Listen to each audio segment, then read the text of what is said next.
My name is Taryn Barber. The name of the business is Acid Kitty Bath and Body. And what I do is make handmade bath and body products that are themed for different pop culture genres episodes. For example, there was a Golden Girls collection where each one of the soaps was designed after one of the Golden Girls. I love that. That's so cool. So, yeah, and it's interesting because there's an element of nostalgia. So it's my target audience tends to be older, anywhere usually between 30 and 50, sometimes down into the 20s. People who remember things like the Golden Girls. I used to watch them, or Good Times. Yeah, all these like references that you like to put in your soaps. I think that's amazing. Absolutely. You're also president of the Facebook group Amalgamania. I am. So Amalgamania is basically a nerd group. We have different segments that we run, all in relation to pop culture. So we have, for example, on Fridays, a battle segment called Who Dares Wins, where different characters from movies, comic books, etc., are pitted in battles against each other. Yeah. We also have an element for the ladies. We have a segment called Face Off, where we pick different characters, and the challenge is to make yourself, it's kind of like a light cosplay. So you make yourself up like the character, and then we take pictures and vote. So there's something for everyone. We try to create a place where everybody feels welcomed. Right? No, I love that. I love inclusive spaces. It's the best. Yeah. I would like to get a background story on yourself, your business, how you came up with the name, what led you to where you are today. Well, I think that in relation to, I guess, where it started that led to this, I was an art major in college. I was also an English major, so I was working on 2 degrees at the same time. Wow. I finished the English degree. Didn't finish the degree in art. I had a year left. And I ended up becoming an English teacher. Fast forward about 20 years. And the artist in me never left. So when I was a kid, I used to draw pictures from comic books, particularly Batman. And when I was an art major in college, I focused on acrylic painting. I did charcoal. And creativity, or the act of creation, to me is absolutely magical. Yeah. So that you can take a blank space and make something that wasn't there before. Yeah. So that has always appealed to me, and it manifested in different ways. I did knitting for a while. I learned how to do nails. Okay, multi-talented. Nails now, yes, exactly. The artist indeed never left. Right. It's amazing, because even thinking about it now, like, I didn't realize, like, I'm just piecing it together in my head, that's what happened, that the artist just kept manifesting. So in relation to Amalgamania and Acid Kitty, I was the president of Amalgamania first, and I wanted to do something creative that was associated with the same pop culture themes that the group dealt with. Yeah. So I thought, what can I make? And my boss at the school that I worked in at the time gave us a Christmas gift one year of this lavender soap that he had made. And I loved it, and I thought, maybe I can make soap. So I started looking into it, and I saw all these amazing molds. I was like, I can do a Black Widow soap that's shaped like a spider.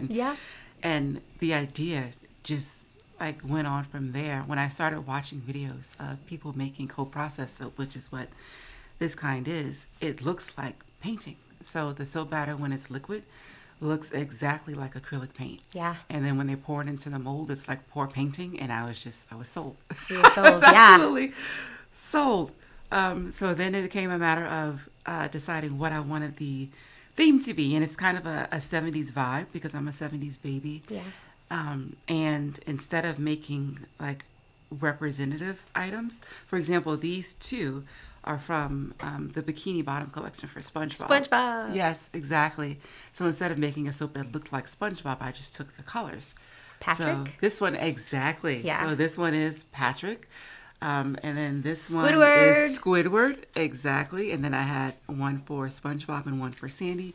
And on the top are seashells and pink Himalayan salt. Okay. Yes, pink Himalayan salt for the sand on the beach. So everything was just reference thematically and design, exactly. This one I wanted to look like a peacock. This was actually for a competition. Oh, it's really cool. It's very vibrant. Well, thank you. And these 2 are actually more geared towards men. They have some more masculine scent. Yeah. So I do make products for both men and women, and love that. Everyone. What about those two in the middle? What are... This one I made for, there's a Soap Challenge Club competition where they have one every month. This one actually won the month that I entered. The challenge was, watermelon. We had to make watermelon soaps. So pretty broad category. And I love Art Deco. So I wanted to combine Art Deco with watermelon. So this one took a while because each one of these individual layers had to be poured and then set. So I would pour a layer and then wait for like an hour and then pour the next one. And the soap mold, which kind of looks like a long box, had to be tilted on an angle to create those specific lines. Oh my goodness. And this, I recently started making salt bar. So this one is not representative of a character. It's just mojito.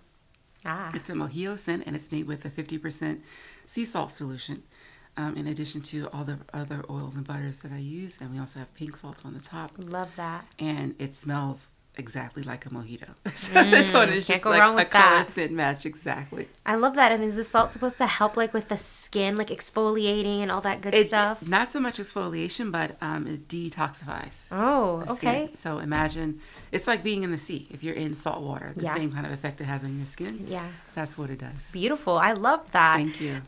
What is the process like when you're making this? Because I know you said you have a mold and some of them you have to tilt, but I see some of these designs here and they look a bit intricate. Like, I don't know that I could do that. My gosh, I feel like I'd mess it up and be like, darn it.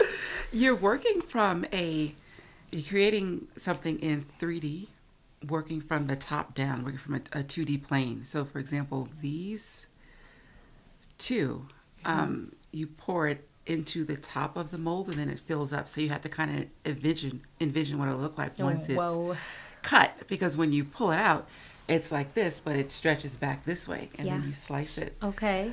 So I did a lot of research on different soap making techniques and designs. There's a lot of people I watched on YouTube, and you mix the batter and pour it differently based on the kind of effect that you want. Yeah. So this one was a hanger swirl, which is you layer the different colors in, and then you take... imagine if you take a wire coat hanger and untwist the top and stretch it out, and then you just have that flat piece at the bottom. Yeah. And you dip that in, and you move it. Whoa. In motion, and it swirls the colors together. Yeah, like I can kind of see that in my head, the way you're making like the pattern with that when you move it. Exactly. That's very cool. Yep. I never would have thought of that. I don't know much about soap making, but I always wonder like, how do they do that? And now I have an idea. And then some like this one and this one. These were made from the top down. So with this one, I had a separator in for each one of these different colors. Yeah. And I poured them in, and then I pulled the separators out. And then I took a skewer and stuck it in one end and just moved it back and forth. And that swirled. I can see that. Like that.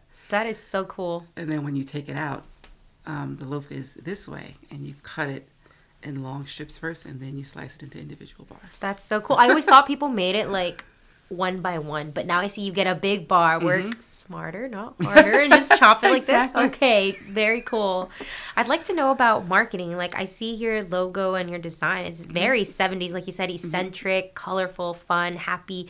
Are you on social media, like making videos, educating people about the type of bars of soaps that you have and like the collections and references? Talk to me about that. Yep, I am on Facebook and TikTok and Instagram.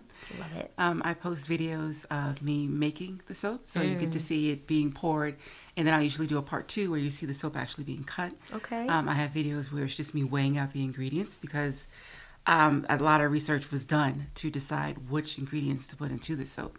So soap is basically sodium hydroxide or lye and oils or a fat. So in making it, you decide which types of oils and butters you want to use. So in my soap, I have sweet almond oil, coconut oil, castor oil, shea butter, and shea butter. And each one of them has different properties. So I thought about what I wanted the effect to be on the skin, and that's how I decided. So I have videos where I showed myself weighing out all those different ingredients and melting them down, etc. I've done videos just to talk about the different collections, talk about the ingredients. I had one video go viral on TikTok. It's currently at 3 million views. Talk to me about it. And how did you do that for business owners who are like, tell me the secret, please? I wish there was a secret. It makes absolutely no sense. So all the videos that I make where I'm like showing off the pretty soaps, and I make body butters too and sugar scrubs. Nice. So I show myself piping those into jars, etc. The one that went viral was a video of me showing how I prepare shipping boxes. Okay. So I have, I was using an embossing stamp at the time, and I had one with my Acid Kitty logo, and I stamped it on the box, and then there's this gold embossing powder that you sprinkle over it. So the stamp, it's glue, not ink. So you stamp the logo in glue on the box, sprinkle the embossing powder over it, shake off the excess, and then take a heat gun and heat up the powder, and it turns into this like bright shimmery gold. Ooh. And I made this video. It was like 10 o'clock at night. I was sitting on the side of my bed. I was tired. Of all times and places. Right. And I didn't want to do it. I was like, you know what, I'll just do it, see what happens. So I did. I posted this video, and it went viral very slowly. So at first it was maybe a few hundred views, and then it started to increase. I think after 2 days it was at like 10,000. And then it just going up, and I had to turn the notifications off on my phone because it was too much, crazy all the time. Yeah. And I got an influx of orders for the store, which was really cool. Wow. I think I sold out the store when I did that. And because all the products are handmade, everything is limited. Yeah. 90% of the soaps I only make one time, and there's about 10 bars. So oh wow, very limited. Yeah. And then that's it. So the store sold out from people placing orders, and I have. I gained about 30,000 followers from that video, and I still have about 30,000 on TikTok to this day. So it's totally unpredictable. So no, if I had to choose a video that would go viral, it would not have been that one. Yeah, like that's the thing with social media. Like you never know, and that goes to show that business owners or anybody who has a business that they want to like get out there, just make content and put it out there, because you never know when it might take off. And sometimes, yeah, it's slowly going, but then like you got your 30,000 followers from that, you sold out. Like the benefits are so cool once you know how to play the game there and just put content out there. Like even if you don't know, you're putting stuff out there, right? So that is amazing, and I'm so glad that you were able to tell me about this, because I don't think I've had a guest yet who's had a video that's gone viral, to my knowledge, that they've shared. So that is amazing. I love that. Thank you so much for sharing that. No problem. Where do you see yourself in the next 5 years with yourself and with your business? Oh, with myself, I in my full-time job, I'm an instructional coach. I see myself probably continuing to do that. I help teachers form goals for their students within the juvenile justice system. So I work for the state of Maryland's Department of Juvenile Services, and I go to different facilities and help the teachers there create goals for their students to help them to move forward. So I see myself continuing to do that because I do love that job. And with Acid Kitty, I see myself expanding. So I currently make, as I said, the soap. I make body butters and sugar scrubs, and they come in collections. So like this one is scented in strawberry. So there was a matching sugar scrub, a matching body spray, and a body lotion. And all of those sold out. So I just currently have soap in stock right now. Okay. But I see myself expanding into that. I'm restocking within the next month or so. Okay. Body butters for the winter. I make a triple butter made with mango butter, shea butter, and shea butter. That feels absolutely amazing on the skin. You should do a peppermint one. Yeah. I actually have. I made a soap that was called Andes, and I designed it to look like Andes Mints, and it was a chocolate peppermint soap.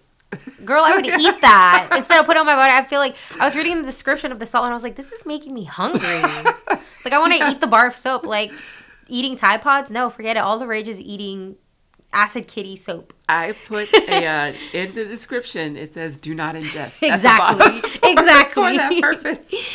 Oh, my goodness. So I see myself continuing and coming up with different theme collections, basically just staying the course, trying out different techniques. We have at Acid Kitty and Amalgamania have a t-shirt business that we are on the verge of starting called The Lost Tribe. Wow. So, and because I love creating things and designing things, I'm looking forward to seeing how it manifests in terms of clothing design. Yeah. And so we're going to be doing that as well. Wow. So pressing forward with the things we're already having in motion, and then continuing to expand. One day in the future, hopefully there will be a brick and mortar store, or you can find Acid Kitty products in stores. So that is a long range plan. Oh, that is so cool. I'm glad that you've thought about that. I think that's brilliant, and I hope that it happens for you. Thank you. I love that. I would like to ask, like, as a business owner, how are you finding, like, time and setting boundaries for yourself, like, with your current full-time job, with Acid Kitty, and now with your new clothing line coming up? Right. Like, how do you find the time, or how are you balancing and juggling it all? I have learned that having a schedule is best. So there has to be some type of organization. Things have to be combined or prepped where necessary. For example, when I'm making soaps, I measure out all of the ingredients for 5 different batches at once. And that's just at first. I just measure out everything and have it setting to the side so that when I'm ready to make it, it's already there. That's and it smart. cuts back time on that. We have certain things that happen around the same time every month. For example, Amalga Show and Tell, which Ian Wallace does with his son, My Life Wallace, happens around the 3rd week of every month. So that's like an earmarked portion of time. You know that there's the filming, and then I do the editing for that show. So that's between 2 and 3 days. That's blocked off for that. Okay. As far as like when I get home from work, meal prepping, when it's possible, doing things in the crock pot, thinking in advance of what I'm going to make each day so that it's not a question when I come home what I'm going to do. I don't get a whole lot of sleep, maybe about 4 or 5 hours a night. Girl, oh my goodness. Because there's a job, and then you come home and you make meals and you like do chores, laundry, etc., whatever. Yeah. And then you get into the video editing or the social media or the making of products. And I find that the social media aspect of it actually takes the most time, because there's the constant promotions and posting and bumping posts And replying to people and interacting with them. Exactly. Yeah. No, I love that. But it sounds like this is your passion, because if you're barely sleeping, that means like you're kind of excited. Like, oh my gosh, I got to get this done. I got to go do this. Like, I feel like you just have this excitement for your company and all your endeavors. I do. And where there's a will, there's a way. Exactly. And you have to find a way to get it done. So you make time where you can, and you find ways to do it. Yeah, for sure. Is there anything that maybe I have not touched on that you would like to share as far as your business goes or yourself for listeners? No, actually, I think we pretty much covered everything. I feel like how I feel about the business and what I'm doing comes across in the way that I speak about it. Yes. Unintentionally, it just kind of happens because Yeah. I am so excited about it. And passionate. It's fun and it's exciting. I've always thought that the 40-hour work week was a scam. Still. So I think about, like, what are we meant to do with our lives? Like, do I want to wake up one day when I'm 80 and all I did was go to work every day? 9 to 5, come home, 9 to 5, come home. And not indulge any creativity that I have or produce anything. Yeah. So this is so that regret does not happen later. Like, I'm doing the things that I'm passionate about and taking the time to spend on it. And it is exhausting and it can be tedious, but it's fun and it's rewarding and it's fulfilling. No, I can definitely see that, and the passion that you pour into these soaps, literally, like, it's amazing. And the fact that you come up with the themes, and I think you should do like a month, like a fun month theme or something. That would be cool. Like, this is Gemini theme, this is the Gemini soap, this is the Taurus. I've thought about that. Right? I've thought about doing a Zodiac collection. Absolutely. I think a lot of people would love that is in the plan that. for the future. And it goes down to the packaging. So the paper shred that I use, the types of boxes that I use, all of that is in line with the different themes. The little stickers that I include, the thank you cards, all of it matches. Yeah. Love it. If there is anything that you could leave our listeners with, like maybe you have a saying or a mantra that has inspired you throughout your life, would you mind sharing that with us to use as inspiration? Sure.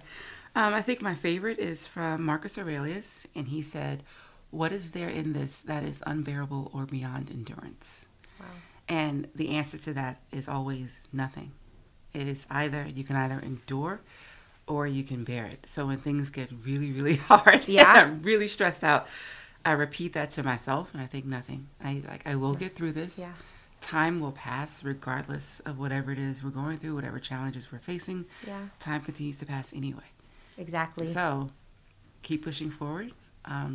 You keep moving, and whatever the struggle is, it'll pass.